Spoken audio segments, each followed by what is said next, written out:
Rimi doctor দেখানোর আছে, এই জন্য উঠে পড়েছি।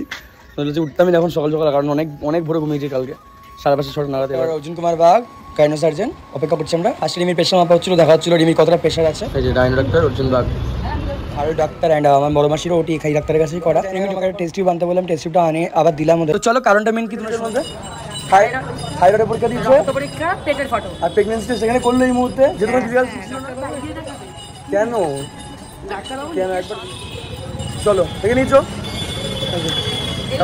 এখন মেডিকেল পরীক্ষা আছে, কালকে পরীক্ষাগুলো করবো, আমি পরীক্ষা রিপোর্ট কি আমি সেটা তোমাদেরকে জানাবো। আজকের ব্যাপারটা আমরা ক্লিয়ার করতাম পিরিয়ডসের ব্যাপারটা, বাট আমার মনে হয় যেটা হয়েছে পিরিয়ডসের প্রবলেম বা কেন ডায়নোটার কাছে হয়তো পিরিয়ডস হচ্ছে না ওর, বা এই ব্যাপারটাকে নিয়ে অন্য মানে আমরা বলতে ব্যাপারটা ক্লিয়ার বলে দেওয়াটাই ভালো আমাদের পক্ষে, সেই কারণে আমাদের ক্লিয়ার ব্যাপারটা জানিয়ে দিলাম। তো গাইস, তোমরা কিন্তু ভিডিওটা পুরোটা দেখে দিলে আদেও রিমি প্রেগনেন্ট কিনা। আদেও রিমি প্রেগনেন্ট না, এখন ওর প্রেগনেন্সি টেস্ট করতে দিয়েছিল গাইনি ডাক্তার। প্রেগনেন্সি টেস্ট করার পরে রেজাল্ট নেগেটিভ আসে। তো ওর শারীরিক কিছু সমস্যার জন্য এই সমস্যাটা হচ্ছে, সেটা মানে ডাক্তারের কাছে নিয়েও গেছিলো প্রীতম আর প্রীতমের মা। তোমরা পুরোটা দেখলে আরও খুব ভালো লাগছে আমারও, আর তোমাদেরও নিশ্চয়ই ভালো লাগছে দেখে যে প্রীতম রিমি একসঙ্গে সংসার করছে। তো চলো, প্রীতম আর রিমির জন্য একটা করে লাইক করে দিও, আর সমস্ত কিছু তোমাদের সঙ্গে শেয়ার করে দিলাম।